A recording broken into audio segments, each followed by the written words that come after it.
आजपर्यंत तुम्ही बऱ्याच ठिकाणी गाईड बघितले असते, पण गाईड म्हटल्यावरती इतिहास हा एकच गोष्ट आपल्याला डोळ्यासमोर येते, परंतु गडाची प्रत्येक गोष्ट ही वेगळी असते.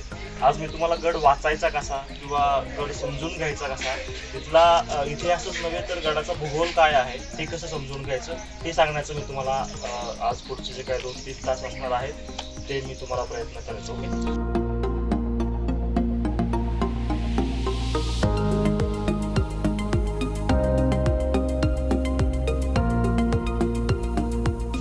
आहे शिवाय देवीवरनं गडाचं नाव शिवनेरी असं पडलं. बरेचसे गड जे असतात, किल्ले जे आहेत, त्यांना नावं ही गडावरती जी गडदेवता असते, गडदेवता म्हणजे वरती असलेलं देवीचं मंदिर, त्याच्यावरनं नाव दिलेलं असतं असं बऱ्याच ठिकाणी आपण पाहतो. पण असं या ठिकाणी नाही. समजा आपण चावंड किल्ला जर पाहिला तर चावंड किल्ल्यावरती चावंडा देवीचं मंदिर आहे म्हणून त्या किल्ल्याला चावंड हे नाव पडलं. त्यानंतर जीवधन किल्ला जे आहे तिथे जिवाई देवीचं मंदिर आहे, तर त्याच्यावरनं जीवधन असं नाव पडलं असं असू शकतं. म्हणजे असं आपल्या लोकांना वाटतं बरं की देवीच्या नावावरनं ते नाव दिलं असं. तसं इथे शिवाई देवीचं मंदिर आहे म्हणून शिवनेरी नाव पडलं, हे इथं तसं नाहीये. हा गड जर तुम्ही आकाशातनं पाहिला तर हा गड जो आहे तो शंकराच्या पिंडीसारखा दिसतो. आता आपण दक्षिण बाजूला आहोत, ही दक्षिण बाजू आहे आणि ही बाजू आहे उत्तर, त्यानंतर पूर्व पश्चिम अशा इथल्या दिशा. उत्तरेकडच्या बाजूला हा जर गड पाहिला तर तो असा निमुळता होत गेलेला आहे आणि पाठीमागची जी दक्षिणेकडची बाजू आहे तिथं तो अर्धगोलाकार झालाय आणि हा शेप आहे शंकराच्या पिंडीचा. संस्कृतमध्ये शंकराला शिव असं म्हणतात आणि पिंडीला नेरी असं म्हणतात, म्हणून संस्कृत नाव आहे हे शिवनेरी. याच्यावरनं ह्या गडाला शिवनेरी असं नाव दिलं गेलं असं बऱ्याच ठिकाणी आपल्याला रेफरन्स पण आढळतो. त्यानंतर दुसरी गोष्ट, जसं मी खाली सांगितलं की आपण या ठिकाणी मी बोलताना इतिहासापेक्षा इथलं भूगोल तुम्हाला जास्तीत जास्त सांगण्याचा प्रयत्न करणार आहे. गडावरती आता काय काय शिल्लक आहे, काय काय शाबूत आहे, जे मी तुम्हाला सांगून तुम्ही पाहून पुढच्या ठिकाणी ते ओळखू शकता. पहिला दरवाजा पाहिला हा आहे महादरवाजा. असे एकूण 7 दरवाजे आपण पाहणार आहोत. दरवाजाबद्दल थोडंसं सांगतो, फक्त तुम्ही या बाजूला किंवा दिसत असेल तर सगळ्यांनी पुढच्या बाजूला पहा. दरवाजावरती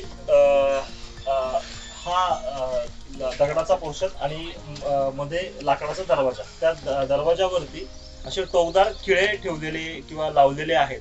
ते साधारण अशा करता लावलेले असायचे की एवढे मोठे दरवाजे जर तोडायचे म्हटले तर हत्तीने किंवा लाकडाच्या ओणक्याने वगैरे ते तोडले जायचे. तर हत्तीने त्याच्यावरती प्रहार करू नये, मारू नये म्हणून ते खिळे बऱ्याच ठिकाणी तुम्ही पाहिलेले असतील. त्यानंतर तो दरवाजा जो आहे तो वरती जिथं लॉक केलेला आहे लेफ्टला आणि राईटला, त्याला दरवाजाची मंगळसूत्रे असं म्हणतात. म्हणजे त्या ठिकाणी तो दरवाजा लॉक असतो. त्यानंतर आता आतमधलं किती जणांना दिसतं व्यवस्थित पहा. दरवाजाच्या लेफ्ट साईडला आणि राईट साईडला 2 छोट्या छोट्या खोल्या आहेत, त्यांना देवळी असं म्हणतात. आपल्या जुन्या घरांमध्ये पण ते असतात.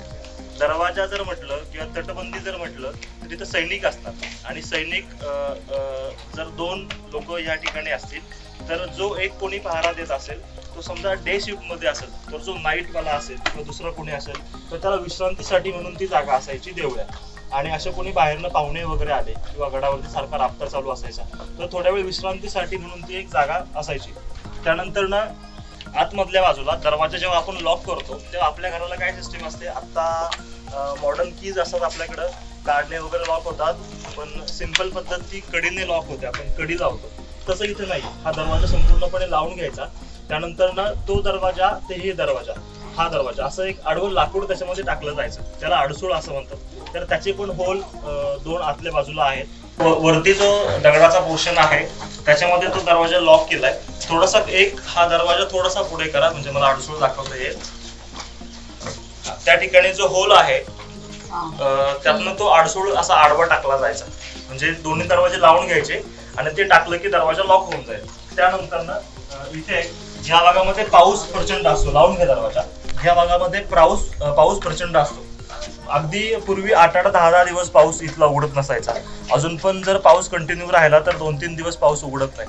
तर इथनं प्रचंड प्रमाणात पाणी यायचं आणि कल्पना करा इथनं अगदी धो पाणी पडत आहे आणि ह्या तटबंदीवरती जर ते अडून राहिलं तर सगळी तटबंदी आणि हा जो दरवाजा आहे ते सगळं ओढून घेईल. म्हणून इथे एक आउटलेट काढून दिलेला आहे पाण्याचा.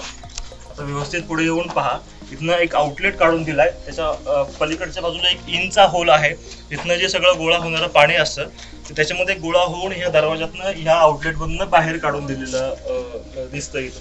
तर हा एक आउटलेट असा या ठिकाणी आहे. अशी एकूण 5 धरणं आपल्या जुन्नर तालुक्यामध्ये आहेत. त्यापैकी एक म्हणजे ते वडदचं धरण. त्या धरणाचं सगळं बॅकवॉटर आता आपल्याला दिसतंय. त्या भागामध्ये वडाची झाडं पूर्वी खूप मोठ्या प्रमाणात होती, आज पण बऱ्याच ठिकाणी आहेत. आणि काही पुस्तकांमध्ये असा उल्लेख आहे की वडाच्या झाडापासून तेल पाडलं जातं. तुमच्यापैकी किती लोकांना माहिती आहे आय डोंट नो, पण तिथं ते पूर्वी व्हायचं. वडाच्या झाडापासून तेल पाडलं जायचं, म्हणून त्याला वडद असं नाव बहुतेक दिलं गेलेलं असावं. वडाचं तेल वांग्यावर एवढीच म्हणून माहिती त्यातलंच ते वडा सध्या. दुसरी गोष्ट, जुन्नरचं नाव जे आहे, जुन्नर शहर आता खाली जे आहे, तुम्ही जो चौथरा पाहिला तिथं खालच्या बाजूला जुन्नर शहर आहे, जुन्नर सिटी आहे. त्याचं पूर्वीचं नाव होतं जीर्णनगर. जीर्णनगर म्हणजे अगदी जुनं नगर, त्याच्या नावावरून आपण समजू शकतो. अगदी सातवाहनांपासून त्याला रेफरन्सेस आहेत जुन्नरला. नंतरनं त्या जीर्णनगरचा अपभ्रंश होऊन त्याचं नाव जुन्नेर असं झालं, आणि नंतरनं जुन्नेरचा देखील अपभ्रंश झाला, आणि आता सद्यस्थितीला त्याला जुन्नर असं म्हटलं जातं. पूर्वीची ही गावं जी असायची ती गावं किल्ल्याच्या अगदी पायथ्याशी असायची. म्हणजे आता जर पाहतोय आपण तर ते बऱ्यापैकी लांब आहे, पूर्वी असं नसायचं. आता तुम्ही जर रायगड पहा, रायगड पाशी खाली एक वाडी आहे, चावंड पहा, हडसर पहा, जीवधन पहा, अगदी चिटकून गावं आहेत. असं कशासाठी, तर खालच्या गावांना प्रोटेक्शन प्रोव्हाइड करायला ते सोपं जायचं. इथे खाली सागाचं वण दिसेल तुम्हाला, खाली जी काही सागाची झाडं दिसत आहेत जी वाळलेली आहेत. पलीकडे हिरवी एक केळीची बाग दिसते का, त्या केळीच्या बागेच्या अलीकडं तलाव, आणि त्या तलावाच्या अलीकडनं ही जी सगळी सागाची झाडं आहेत, तिथे जर तुम्ही खाली गेलात पाहिलं तर त्याच्यामध्ये चौथरे आहेत. चौथरे म्हणजे जुन्या घरांचे चौथरे अर्धवसत पडलेले, तर ते तिथं आपल्याला पाहायला मिळतात. तर ती बरीचशी ज्योती त्या ठिकाणी आहेत. त्याच्यावरती अभ्यास पण झालाय. आणि पूर्वीचं जुन्नर शहर जे होतं ते साधारण त्या ठिकाणी वसलेलं होतं. आता लोकसंख्या वाढली म्हणा किंवा काळाच्या ओघात तिथनं ते शिफ्ट झालं खालच्या भागामध्ये. तर अशा प्रकारे ते जुन्नर शहराचं त्या ठिकाणी रेफरन्सेस आहेत. तर पुढे जाऊयात आपण गणेश दरवाजापासून.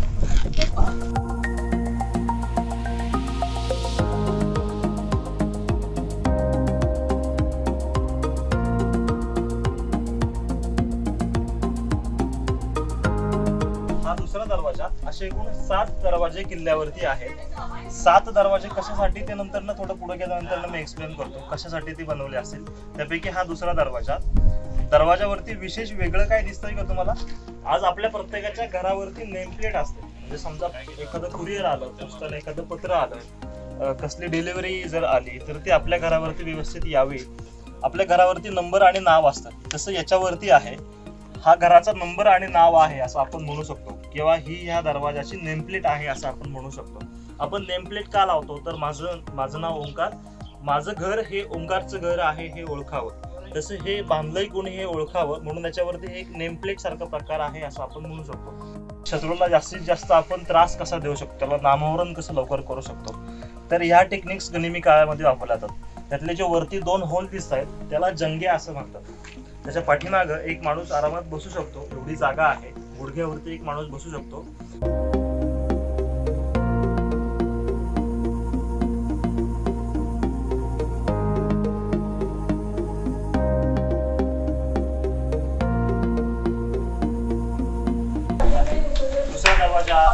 तिसरा दरवाजा आहे पिराचा दरवाजा. या दरवाजावरती स्ट्रक्चर फार कमी आहे, पण याच्याकडे जरी पाहिलं तरी समजतं की हा साधारण मुघल राजवटीतला दरवाजा आहे. जेवढा सांगण्यासारखं शिल्प वगैरे काही नाहीये, फक्त हे जर 2 कोनाडे आणि याची रचना जर पाहिली तर याच्यावरनं समजतं की हा साधारण मुघल काळातला दरवाजा असावा, आणि तो मुघल काळातला दरवाजा आहे. त्यानंतर ना आत्ता आपण जी घरं बांधतो, घरं बांधण्यासाठी आपण स्पेशली काय यूज करतो की सिमेंट, वाळू आणि विटा या 3 गोष्टींचा जास्त करून वापर व्हायचा.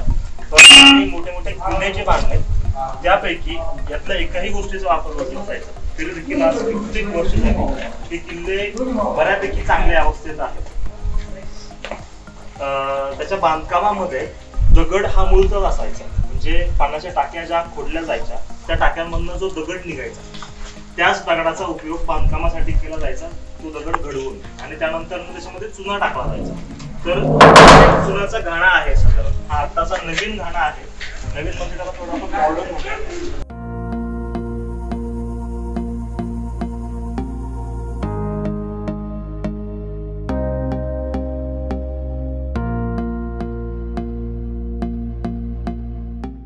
आपण सगळे भाकर चपातीच खात असाल हो. बऱ्यापैकी दररोज खाण्यामध्ये, तर आपल्याकडे पीठ कसं येतं घरामध्ये? तुमच्या घरामध्ये कसं येतं पीठ?